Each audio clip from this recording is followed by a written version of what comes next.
How you doing, Class 5? All right, so we're gonna start on some physical geography. Here is the page number 15. We're talking about imports and exports. All right, so let's look on page 65 of our reading. Talking about imports, exports, and major industries. So imports are things that you bring into the country, you buy from another country and bring into it. Exports are things that you sell to another country and send out. And then just major industries. Now, let me look over a couple of notes I need to make sure I cover. All right. So it says, in 2007, Time magazine ran an article entitled, "India's Call Center Jobs Go Begging." Call centers are symbols of India's economic boom, the article began, with anglicized names and feigned Western accents. Indians handle credit card problems and troubleshoot computers, collect debts, and conduct customer satisfaction surveys. So, they had a major boom economically, and part of it was the United States outsourcing these call centers. Basically, you can pay someone less per hour in India than you can in the United States. So if you are a big company that does a lot of telephone marketing, things like that, you could either pay someone $1.50 an hour, which in their country, that's a good wage. They would be able to make a good living. Either pay them $1.50 or pay here maybe $7.50 to $11.50 an hour. Where are you going to go? I mean, it's going to save you possibly thousands or even millions to do it overseas as opposed to here, and that's why we do it as a business. That's a smart business decision. It says, but now the boom is going bust because India's college graduates and young job seekers just don't want to be bothered with the business anymore. So it's saying that education is offering and expanding their opportunities. Prior to this, they would graduate, people who would be fluent enough in English, or sometimes if you've maybe experienced not even fluent enough in English, would go to these call centers and they were good paying jobs. But what's happened now is that as education has become more accessible and expanded, they've become more aspiring to a better job than just a call center person. Call center person might be able to pay the bills, but what if they really want to expand and grow and prosper? They've had more educational opportunities, and because of that, not as many people are taking these call center jobs, and so it's hurting that industry. So you see the combination of both education and being in a free market. With an education, your ability to find a job increases, and thus does your standard of living. So you go into a place such as India, that it has a free market. You start to work. You find that you can work your way into a better job, or you can get a better education and get an even better job. That freedom is there, that free market to allow you to be paid more or less based upon your skills. In a non-free market economy, or a communistic one, say for example the nation of Cuba, my wife went there many years ago, but they're still a communist nation. There were doctors who were driving taxi cabs. Now, why would that happen? It's because the state controls how much the doctor was getting paid. And so no matter what your education, you're all just basically getting paid the same thing. And so these doctors were like, why am I going to work 15 hours a day, 7 days a week in this high intense, high pressure job when there's no incentive, when I could be driving a taxi and making just about the same thing? And that's what communism and socialism does. It breeds laziness, and then also there's no there's no incentive to work hard. There's no incentive to prosper, to go ahead, because the government says, no, everybody's going to get the same thing. Everyone's going to be like this. There's not going to be any wealth or any poor. There's just going to be like this. Now, and that's what's happening in India, is people are finding a better education, which is providing better opportunity, job opportunities, and life opportunities for them. All right, let's keep going though. Call centers are simply being out-recruited, mostly by Indian companies that serve Indians at normal hours rather than Americans at 3 a.m. So India's on the other side of the country. So when it's 3 in the afternoon here, or 5 in the afternoon here, it's 3 or 5 in the morning there. So if you're working in a call center in India, you might be making good money, but the hours were horrible. It says, to be fair, the article points out that many call centers are healthy and thriving, with some exploring options like tuition assistance and rotating schedules, so that employees do not endure months without seeing sunlight. But the trend away from call centers is intriguing, especially considering their boost to the Indian economy in recent years. All right, let me check here.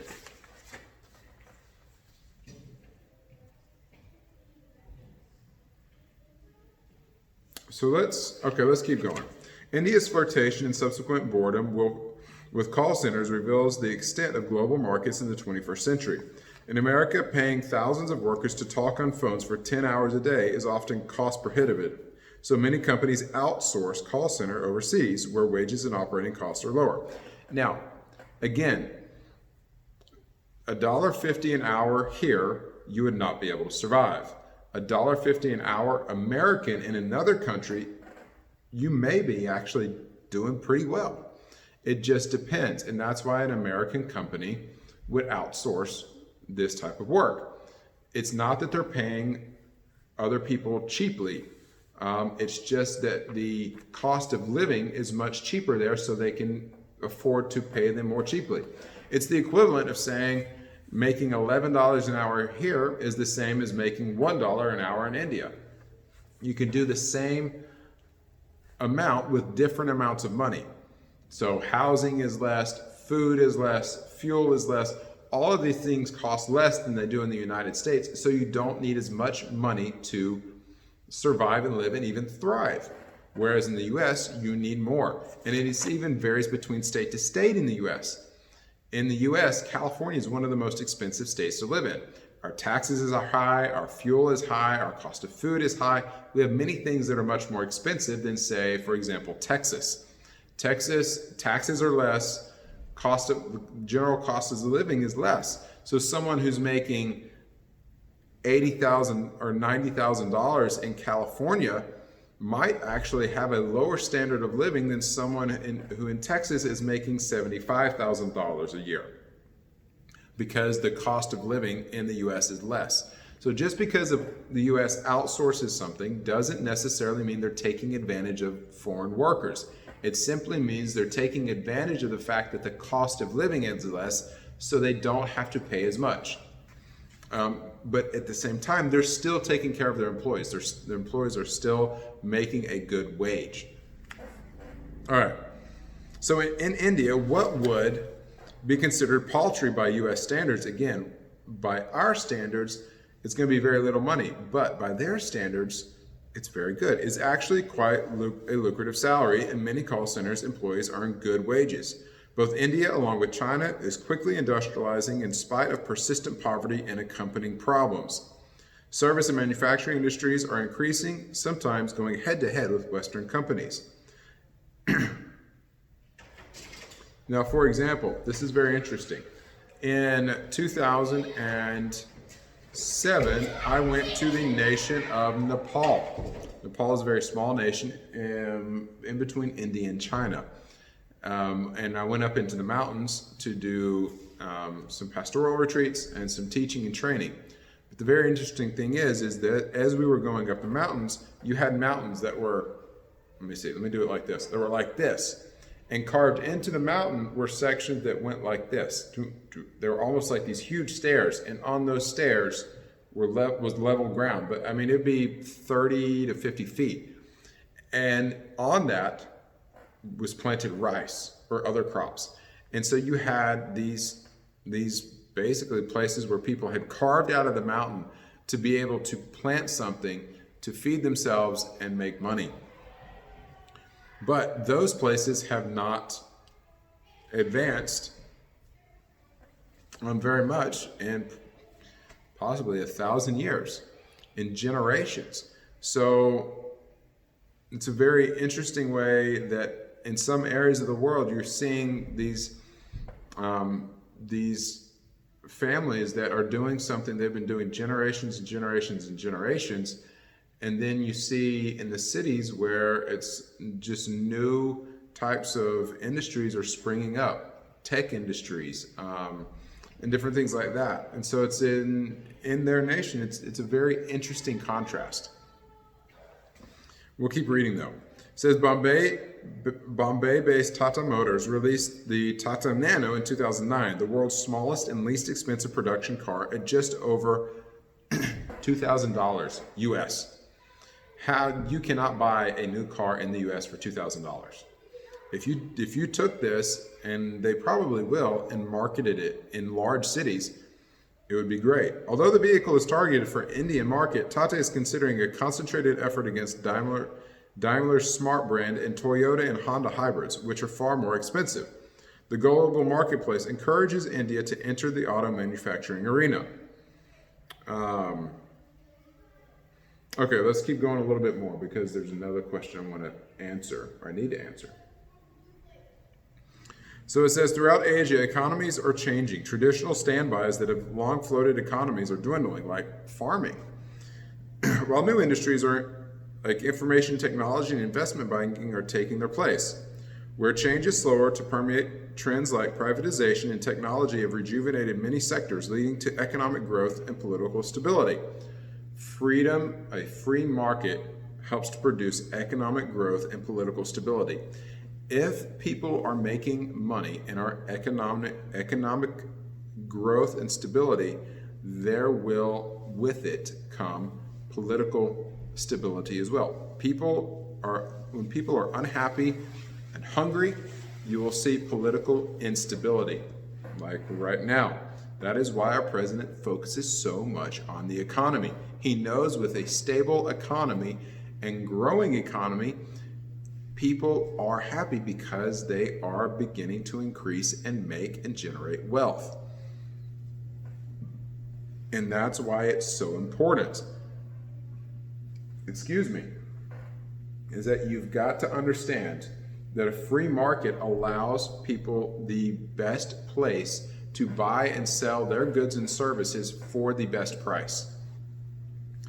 In a communistic or socialistic nation, the price is set at a certain amount and you can't buy or sell it for something higher or lower.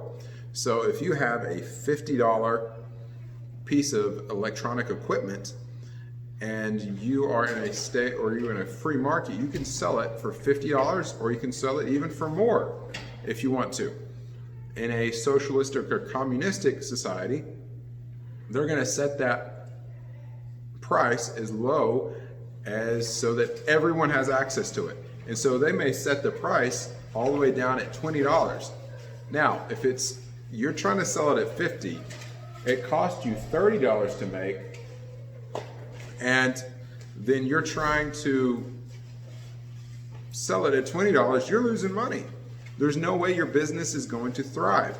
And so what happens is that people end up leaving those nations or companies end up leaving those nations because they can't make money. The purpose of a business is to provide a service at a just price, right? Provide a service at a just price. That is crucial. A just price. And a just price can be one that is what the people are willing to pay for it. It doesn't necessarily mean what you are able to buy it at. Let's say a new iPhone 11 costs $1,500. If you only have $700, or if you only have $300, just because you don't have enough to pay for that piece of machinery does not mean that the government should come in and lower the price. It just means that you don't have the means to do it. and that's okay. It doesn't mean that everybody should have the same right to every single thing that everybody else does. That is socialism. You do not want that, because it will kill a country. It will impoverish a country. Everywhere we've ever seen socialism try to be implemented has failed miserably. But we'll move on. It says, leading to economic growth and political stability. In many areas, this is hard to see.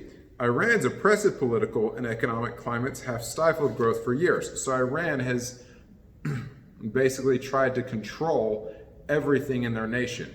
And here's what it says. And the resulting Iranian brain drain is a troubling development. If we look over back to the previous page, this is what brain drain is. It says large immigration, that's EMI, that means people leaving the country, of individuals with technical skills or knowledge, normally due to conflict, lack of opportunity, political instability, or health risks.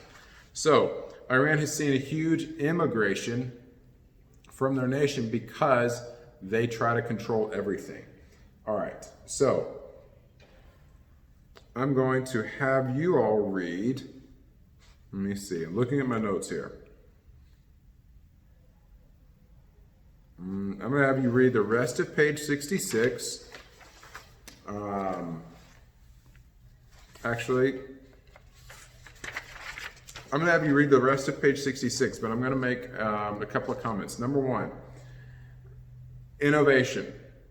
If you want to stay at the top of your industry, or economically, if you want to stay at the top economically, you have to have innovation. Innovation means the new ideas coming to an established market or a new market. It's like you've got to be able to think about not just what people need right now, but what people will need or want 10 to 15 years from now. And that is the way a nation will stay advanced economically, is that even though they may not have all the goods and ideas, the biggest or the most valuable thing is your intellectual property. And that is what you can think of, what you can think up, what are people going to want to buy and need in the next 15 to 20 years. And if a nation that has freedom gives their people the ability to innovate, to do things that they think up, a nation that tries to control limits their people's ability to think up new things, and thus that nation ends up getting surpassed because they're not keeping up with innovation. So it's the nations that have the freedom and free markets to innovate that will succeed, whether or not they have the most natural resources or not. So just think about that. And then one other thing I want to talk about is technology theft. And we've seen this, and we've seen our president talk about the fact that China is stealing the US technology, things like that. Technology theft is a big deal, because if you think about it, technology right now is where money's at. With new innovations in technology, if you're working in the US, if you think of something new, build it, make it work, you can apply for a patent, and then it becomes your property. And so you get to control what happens to it, who you sell it to, and for how much. Well, what's been happening is that China has been coming over and stealing technology from the US. Basically, they come in, they see new ideas, then they take it back to China, and then without the US's permission or consent, they start mass producing it and making money off it. So, and they even sell it sometimes for cheaper, because it is the government that's running it and not individuals. Well, now the US, under our current president, has begun to say, you know what, we're going to charge you larger amounts of money for things that you need from us. And so it's what's called somewhat of a trade war, but it is in response to the fact that China has been stealing intellectual property and technology from the United States. And we end up, and our companies end up losing money because of that. And so that's why we begin to stop there. So I'm actually going to have you finish reading the rest of this chapter. Make sure you look at the vocabulary on the last page at what a conglomerate is. I think my voice is about to go out, and y'all have heard enough of me talking. So make sure you get your physical geography questions 15 done. If you have any questions about that, make sure you give me a call or send me a message. Otherwise, I hope you have a wonderful rest of the week, and we'll talk to you later.